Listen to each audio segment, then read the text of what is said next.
Dia adalah seekor makhluk panggilan yang dibenci oleh seluruh dunia. Namun, tepat saat aku memanggilnya untuk pertama kalinya, aku malah dengan gembira memeluknya dan menciuminya. Melihat itu, teman-teman sekelasku mulai mengejekku bodoh. Bahkan wali kelasku yang tadinya menaruh harapan besar padaku, kini dengan marah memarahiku karena telah menyia-nyiakan bimbingannya. Melihat itu, aku hanya tersenyum tanpa berkata apa-apa.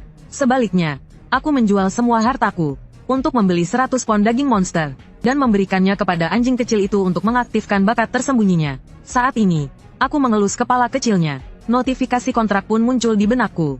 Tingkat kesetiaan tidak akan pernah berkhianat. Apakah ingin melakukan ikatan jiwa? Kemudian, aku dengan tegas memilih ya. Di tengah rasa sakit seperti jiwa yang terkoyak, aku berteriak kesakitan dan jatuh ke tanah. Teman-teman sekelasku mengira aku tidak tahan dengan pukulan ini, dan mulai melontarkan ejekan. Pacarku, sang primadona sekolah Liu Ruyan, juga menghampiriku. Dengan sedikit rasa bersalah dia berkata, "Maaf, ujian masuk perguruan tinggi bagi keluarga biasa seperti kita adalah satu-satunya kesempatan untuk menaikkan status sosial. Tadi, Liu Liang yang merupakan seorang ksatria tombak, sudah setuju untuk membentuk tim denganku. Jadi, aku tidak akan bersamamu lagi." Aku bangkit dan menjawab dengan santai. "Tidak masalah." Mendengar jawabanku yang singkat dan santai, kata-kata penjelasan yang ingin diucapkannya seakan tertahan. Perasaan tidak dianggap penting muncul di hatinya. Kemudian dia mendengus dingin, lalu tanpa ragu berbalik untuk pergi. Seorang gadis di sampingnya menatapku dengan jijik. Dia pasti hanya berpura-pura tidak peduli. "Ruyan, kamu sama sekali tidak salah. Untuk apa bersikap begitu rendah hati? Dia hanya bisa memanggil seekor anjing hitam seukuran telapak tangan. Atas dasar apa dia pantas untukmu?" Namun saat ini, aku tidak menghiraukan mereka. Karena setelah ikatan jiwa selesai, aku menyadari bahwa anjing kecil itu telah bangkit. Bakat tingkat SSS kerakusan.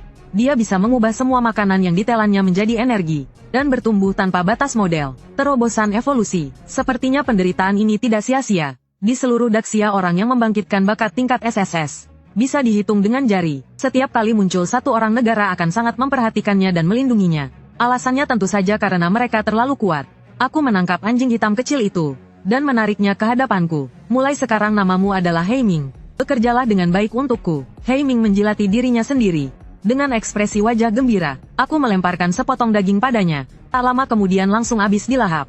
Memangsa daging biasa nilai evolusi bertambah 0,5. Bersamaan dengan munculnya suara itu, ukuran tubuh Heiming membesar sedikit tanpa terasa. Semua atribut dasarnya naik 1 poin. Ini baru hanya memakan sepotong daging biasa. Kalau nanti bisa memangsa lebih banyak makanan, akan mencapai tingkat mengerikan seperti apa? Memikirkan hal itu, jantungku mulai berdebar kencang. Dan yang lebih mengejutkanku lagi, kekuatanku sepertinya bertambah sedikit. Sepertinya kemampuan spesialku bisa menyalurkan energi yang didapat makhluk panggilanku sebagian kepadaku. Aku pun langsung menghabiskan lebih dari 6.000 untuk membeli 100 pon daging monster mutan. Dengan sekelebat pikiran, aku memanggil Heiming. Melihat daging monster mutan yang segar di hadapannya, Heiming merasakan dari lubuk tubuhnya hasrat melahap yang sangat kuat. Ia langsung membuka mulut dan mulai mencabiknya. Dengan ganas mengubah semua daging monster mutan yang masuk ke mulutnya. Sambil terus melahap, energi tak terhingga memenuhi seluruh tubuh Heiming. Ukuran tubuhnya bertambah dengan cepat di depan mata. Di saat ini, aku juga merasakan peningkatan di seluruh tubuhku. Setengah jam berlalu, kini ukuran tubuh Heiming sudah mencapai lebih dari 2 meter. Semua atributku naik 10 poin. Bahkan di antara semua kelas aku termasuk yang paling unggul. Cara Heiming menjadi lebih kuat hampir seperti curang. Bisa membuatku dengan cepat mengejar ketertinggalan dari orang lain. Memikirkan hal ini aku tidak lagi ragu.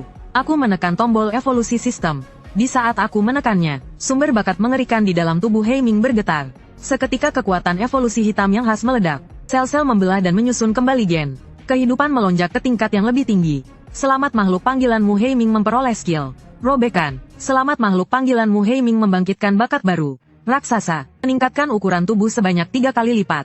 Kekuatan dan pertahanan meningkat 300%. Kecepatan berkurang 50%. Bersamaan dengan evolusi kali ini, semua atribut Heiming telah melampaui 50 poin. Ini baru level 1. Bahkan makhluk panggilan tingkat atas pun tidak bisa menandinginya. Ras manusia membagi makhluk panggilan menjadi 4 tingkatan. Rendah, menengah, tinggi, dan puncak. Standar penilaiannya adalah bakat. S adalah tingkat tinggi. SS adalah tingkat puncak. Adapun makhluk panggilan dengan bakat SSS, sampai saat ini belum pernah muncul. Setelah itu aku membawa Heiming pulang untuk tidur. Bersiap untuk melihat monster macam apa yang ada di ujian masuk perguruan tinggi besok. Keesokan harinya, banyak orang yang mengikuti ujian masuk perguruan tinggi berkumpul di alun-alun. Lu Wen sedang menjelaskan secara rinci tentang memasuki dungeon. Beberapa detail yang perlu diperhatikan. Ujian masuk perguruan tinggi kali ini mengumpulkan siswa dari beberapa SMA ternama. Tingkat persaingannya hampir maksimal. Liu Liang yang tadinya penuh percaya diri, sekarang sudah berkeringat deras. Chen Lin, untuk apa kamu datang? Lebih baik langsung menyerah saja, agar tidak mempermalukan dirimu sendiri. Ada pepatah yang mengatakan, kalau belum pernah bertanding kamu bisa menipu diri sendiri kalau kamu belum pernah kalah. Orang yang berbicara bernama Ye Chao. Selain dia, ada juga Liu Ruyan yang mengenakan jubah sihir dengan sosok yang menawan. Jelas mereka adalah rekan satu tim. Aku tidak menghiraukannya. Seiring dengan suara lonceng yang berbunyi, 4 gerbang perunggu besar terbuka bersamaan. Celah yang sedikit terbuka langsung memancarkan hawa dingin yang suram. Semua siswa tidak ragu-ragu, segera memeriksa dengan teliti informasi dungeon yang akan dimasuki. Gawat, SMA Negeri 2 kita mendapatkan hutan tulang belulang. Salah satu dungeon dengan tingkat kegagalan tertinggi. Semua dungeon tingkat kesulitannya hampir sama. Apa yang perlu diributkan? Kalian dari SMA Negeri 3 mendapatkan yang lebih mudah. Tentu saja kalian tidak mengeluh. Melihat situasi ini, Lu Wen buru-buru mengingatkan para siswa di belakangnya. Medan di hutan tulang belulang sangat rumit. Pohon dan semak-semaknya sangat lebat. Kalian harus sangat berhati-hati terhadap serangan diam-diam dari monster. Selalu waspada terhadap situasi apapun di sekitar kalian. Kemudian Lu Wen mengeluarkan sesuatu yang terlihat seperti jam tangan. Ini adalah alat perekam yang dibuat oleh mekanis. Alat ini bisa mentransmisikan skor yang kalian dapatkan di dalam dungeon. Segera setelah itu terdengar bunyi lonceng lagi. Ini menandakan ujian telah resmi dimulai. Seorang gadis yang mengenakan zirah putih, berambut panjang biru es. Seorang gadis cantik dengan wajah yang indah masuk ke dungeon terlebih dahulu. Itu Kak Su Lin Sui dari SMA Negeri 3. Dia memilih untuk masuk ke dungeon sendirian. Semakin banyak jumlah orang dalam satu tim, semakin mengurangi perolehan skor. Orang yang kuat tentu saja memilih untuk bermain solo. Banyak adik kelas yang duduk di sekitar alun-alun, saling berdiskusi dengan wajah gembira. Pikiranku sedikit bergerak, menghubungkan ke dungeon. Seketika cahaya putih menyelimuti diriku. Aku juga memilih untuk masuk ke dungeon sendirian. Setelah semua orang memasuki dungeon, seorang pria parubaya level 20 mengangkat tangannya dan melambai. 4 tirai air mulai memproyeksikan gambar di dalam dungeon. Tepat pada saat itu secercah cahaya putih melintas. Ada seorang siswa dari SMA Negeri 2 yang memilih untuk keluar dari dungeon. Semua guru dari SMA 2 saling bertatapan. Semua serempak menundukkan kepala, diam tanpa kata, merasakan banyak tatapan mencuri pandang ke arah sini. Wajah Li Mingzi seketika menjadi muram, menatap tirai air tanpa mengucapkan sepatah kata pun. Permukaan air di layar perlahan berubah. Tiba-tiba muncul seorang pemuda sendirian, sedang mengamati keadaan sekitar di antara pepohonan lebat.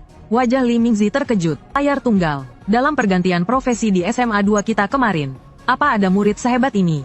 Mendengar perkataan itu, Lu Wen tidak tahu harus berkata apa. Dia tahu dengan jelas, aku hanyalah seorang summoner biasa. Namun saat ini, aku yang berada di dalam dungeon setelah merasa sedikit pusing. Segera bersemangat dan mengamati sekitar. Tiba-tiba terdengar suara benda jatuh. Aku tidak ragu sedikit pun. Saat tangan kiriku menggenggam, tongkat sihir sepanjang lebih dari 1 meter tiba-tiba muncul. Seekor cacing hijau tua setebal ember langsung melompat turun dari atas. Kepalanya terbelah lebar, memperlihatkan gigi-gigi mengerikan yang rapat. Aku memegang tongkat sihir, ujung lainnya mengeluarkan seberkas cahaya putih. Seketika menembus tubuh cacing hijau tua itu. Tubuh cacing hijau tua itu terbelah menjadi 2, jatuh ke tanah seperti layangan putus. Kamu berhasil membunuh ulat gigi beracun, memperoleh 5 poin pengalaman. Pada saat yang sama, benda yang kukenakan di pergelangan tangan menyala. Sebuah pemberitahuan skor bertambah 15. Saat ini semua orang di luar tercengang. Bukankah dia seorang summoner? Tapi refleks dan kecepatan ini jelas hanya bisa dilakukan dengan atribut agility yang tinggi. Lu Wen juga tampak bingung. Meskipun sebelumnya aku tampil sangat baik di kelas latihan tempur, tapi tidak sehebat ini. Setelah membunuh ulat gigi beracun, aku berangkat menuju ke pedalaman hutan. Tepat pada saat ini, diiringi dengan jeritan hantu yang tidak jelas. Satu persatu makhluk kerdil dan jelek, dengan kulit hijau berminyak muncul. Aku langsung mengenalinya sebagai goblin. Buku pelajaran menjelaskan kebiasaan mereka yang ganas dan suka berkembang biak. Saat tidak ada makanan mereka akan saling membunuh sesamanya. Aku memperkirakannya secara kasar. Seharusnya ada sekitar 50-60 ekor. Dengan jumlah sebanyak ini menyerang bersamaan, pada dasarnya akan sangat sulit bagiku untuk bertahan hidup. Segera aku memanggil dalam hati Heiming. Seketika sebuah cahaya muncul. Tolongan serigala yang panjang dan nyaring bergema di atas hutan. Pupil vertikal Heiming yang dingin menatap gerombolan ini. Para goblin yang berebut maju. Taringnya terlihat jelas. Keempat kakinya mengerahkan kekuatan, melesat keluar seperti bola meriam. Tengkorak goblin yang berlari paling depan langsung hancur, terlempar ke belakang tanpa kehilangan momentum. Goblin di sisi kiri dan kanan berteriak, mengangkat senjata mereka dan menghantam dengan sekuat tenaga. Tulang sisa yang tajam menghantam punggung Heiming. Seketika retak dengan suara krak. Hei Ming mengayunkan cakarnya dengan keras ke kepala goblin itu. Kepala goblin itu langsung meledak. Hei Ming langsung mengabaikan pertahanan, membantai dengan membabi buta seolah-olah tidak ada siapa-siapa. Bahkan goblin dengan IQ rendah sekalipun merasakan ketakutan naluriah yang mendalam. Mereka berhenti menyerang dan melarikan diri ke segala arah dengan panik. Sudah datang, jangan harap ada yang bisa pergi. Aku memerintahkan Hei Ming ke arah mana harus mengejar. Sementara aku sendiri menyerang goblin terdekat. Melihat adegan brutal ini, dunia luar gempar sialan. Ternyata di SMA nomor 2 kita ada senior sekuat ini. Sudah cukup kalau makhluk panggilannya kuat. Kenapa dia sendiri juga punya kekuatan tempur setinggi ini? Dia pasti curang. Di kursi penonton SMA nomor 2, wajah para siswa kelas 1 dan 2 SMA terlihat bersemangat. Lebih dari 10 menit yang lalu setelah seseorang melihatku bertemu goblin, pada dasarnya semua orang mengira aku akan tereliminasi. Namun aku dan monsterku membantai habis seluruh kelompok goblin. Melihat ini, wajah Li Mingzi tampak gembira. Bisa mencapai tahap ini begitu cepat. Paling tidak ini adalah bakat tingkat B, dan juga tipe yang bisa berkembang. Potensinya hampir tidak kalah dengan makhluk panggilan tingkat tinggi. SMA Negeri 2 akhirnya akan melahirkan seseorang yang bisa menjadi jenius yang bisa dibanggakan sekolah ya. Dia buru-buru bertanya pada orang di belakangnya. Berapa skor Chen Lin sekarang? Berdasarkan perhitungan alat pencatat, skornya sekarang adalah 560 poin. Menempati peringkat pertama di SMA Negeri 2 kita. Tapi Su Lin Sui dari SMA Negeri 3 jauh lebih mengerikan. 615. Skornya 830. Memimpin jauh dari semua peserta. Mendengar ini, Li Mingzi dan guru-guru lainnya terkesiap. Padahal baru masuk dungeon kurang dari 20 menit. Ini bahkan membuatnya memenuhi syarat untuk bersaing memperebutkan peringkat pertama provinsi. Di dalam dungeon, gumpalan-gumpalan cahaya keluar dari mayat para goblin, menyatu ke dalam tubuhku. Levelku dengan cepat naik ke level 2. Kekuatan mentalku sedikit meningkat 5 poin. Inilah kelemahan dari profesi biasa. Meskipun terus naik level, tapi semakin lama, perbedaannya hanya akan semakin besar. Hingga akhirnya menjadi jurang pemisah yang tidak dapat diatasi. Namun aku bisa mengandalkan umpan balik dari Hei Ming untuk menutupinya. Meskipun skorku sudah mencapai batas kelulusan, diterima di akademi sudah menjadi hal yang pasti. Tapi tujuanku bukan hanya ini. Saat ini Hei Ming sedang melahap mayat-mayat goblin. Hei Ming, ayo pergi. Perburuan yang sesungguhnya baru saja dimulai. Goblin adalah monster yang hidup berkelompok. Karena pasukan mereka muncul di sini, maka seharusnya ada sarang di dekat sini. Sekitar 10 menit berlalu, di perjalanan tidak kutemui satu monster pun. Ini membuatku semakin yakin dengan dugaanku. Meskipun disebut dungeon, tapi ini lebih seperti sebuah dunia rahasia yang unik. Segala sesuatu di dalamnya tidak akan muncul kembali secara otomatis, melainkan berjalan sesuai hukum alam. Tiba-tiba, beberapa tombak tulang dilemparkan dari atas. Para goblin keluar dari segala arah, berteriak sambil mengayunkan senjata dan menyerbu. Wajahku sama sekali tidak menunjukkan rasa takut. Tongkat sihir berubah menjadi pedang. Dalam sekejap memenggal kepala seekor goblin. Aku seolah tak terkalahkan. Perhatianku terpusat sepenuhnya, dengan cepat membantai gerombolan goblin yang lemah ini. Setiap kali menghindar, mata pedang ini akan merenggut nyawa mereka dengan akurat. Pada saat ini, aku seperti kupu-kupu yang menari mengikuti angin, dan sayapnya adalah sabit kematian. Pertarungan yang elegan layaknya seni ini, membuat para penonton di luar sana bersorak kagum. Seluruh SMA kedua, baik guru maupun murid menunjukkan ekspresi terkejut dan senang. Gaya bertarungnya sangat lihai, dia pasti berusaha sangat keras untuk ini. Ilmu pedangnya bahkan lebih hebat. Setiap kali menyayat leher dengan tepat, meleset sedikit saja tidak akan bisa membunuhnya. Kini mereka tidak lagi melihat yang lain. Semuanya menatapku, tidak memalingkan pandangan sekejap pun. Sudut bibir Lu Wen berkedut. Selama 3 tahun di SMA, dia sama sekali belum pernah melihatku bertarung sungguhan. Hanya pernah menyentuh pedang sekali saat kelas latihan. Anak ini benar-benar pandai menyembunyikan kemampuannya. Gawat, itu adalah goblin pemarah level 6. Peringatan ada 13 ekor. Peringatan Chen Lin akan dalam masalah. Tunggu, masih ada goblin api dan goblin es. Dia sendirian mencari sarang goblin. Ini terlalu berisiko. Semua guru jadi merasa khawatir. Setelah goblin-goblin ini muncul, semua goblin seolah telah menemukan pemimpin mereka. Tidak lagi menyerang tanpa aturan. Bersamaan dengan itu goblin api mulai merapal mantra. Bola-bola api seukuran kepalan tangan mulai terbentuk dan ditembakkan ke arahku. Aku menghindarinya satu persatu dengan beberapa kali gerakan cepat. Goblin lain melihat kesempatan dan ikut menyerang. Aku sedikit memiringkan wajahku menghindari tombak tulang yang menusuk. Kemudian tanganku langsung mencengkeram leher goblin itu dan melemparkannya ke arah bola api yang melesat di udara. Api yang menyilaukan meledak, melahap tubuh goblin itu. Aku terus menjadi peluncur manusia, melemparkan para goblin satu persatu seperti bola meriam, menghantam para goblin api. Ya ampun, ternyata bisa begini juga. Semua murid di dunia luar yang melihat adegan ini terkejut. Wali kelas Lu Wen juga tercengang dengan metode serangan ini. Sepertinya dia tidak pernah mengajarkan itu. Saat ini aku menghajar para goblin api sampai mereka pusing. Mantra yang mereka rapalkan malah mengenai teman sendiri. Kalau tidak merapal mantra mereka sendiri yang akan terbunuh. Di tengah kekacauan itu, Hei Ming juga berhasil sampai ke barisan belakang. Mengalahkan mereka satu persatu. Dari lebih dari 100 goblin hanya tersisa beberapa ekor. Mereka hanya bisa memilih untuk kabur. Tapi kali ini aku tidak membunuh mereka semua. Aku hanya mengikuti mereka perlahan dari belakang. Bersiap untuk langsung menghancurkan sarang mereka. Aku mengejar sisa goblin yang kabur ke dalam sebuah gua. Beberapa sosok kurus berwarna hijau tiba-tiba melompat dari atas dinding batu. Aku menggenggam erat tanganku. Pedang di dalam tongkat kuayunkan dengan mantap ke satu arah. Kepala dan tubuh goblin itu jatuh terpisah ke tanah. Dua sisanya juga langsung digigit oleh Hei Ming yang memiliki kemampuan penglihatan malam.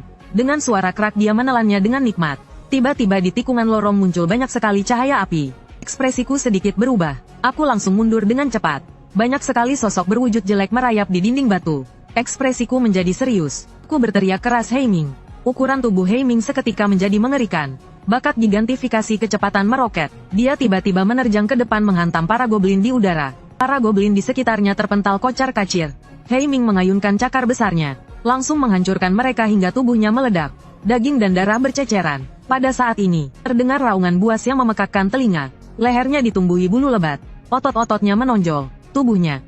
Monster ganas setinggi gedung kecil perlahan berjalan keluar. Menatap Hei Ming dengan marah. Ekspresiku langsung muram. Ternyata itu bos.